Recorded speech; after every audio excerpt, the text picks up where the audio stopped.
Jesus never existed. Do you want to know how I know? All right, let's see it. Abraham and Moses.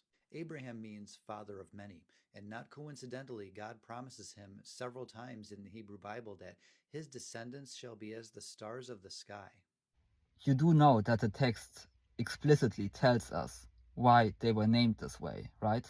Abraham wasn't initially named Abraham. His name was Abram, and he was later renamed after he received a promise from God. Only after that he was called Abraham.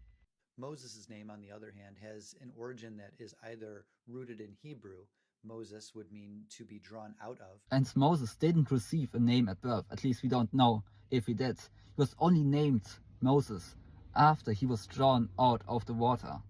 Actually, Abraham and Moses and Isaac and Jacob and Joseph and all of the patriarchs were invented to fulfill particular functions within the context of a unifying historical myth for the Israelite people.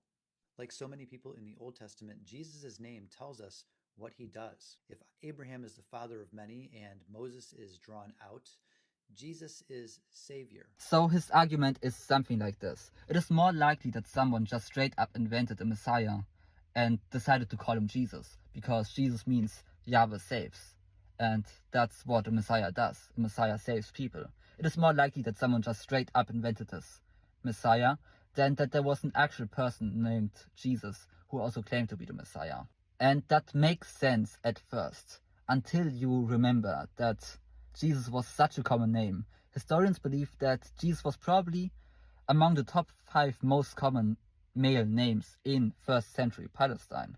And it was also super common to just call yourself the Messiah, because the Jews were expecting a Messiah to save them from the Romans. In fact, 1st century historian Josephus mentions another Jesus who also, just like the Jesus of the New Testament, predicted the downfall of Jerusalem. Not only is it incredibly likely that there was a Jesus who also claimed to be the Messiah in the 1st century, there were probably many more Jesuses who said the same thing about themselves, and history only remembers the most famous one.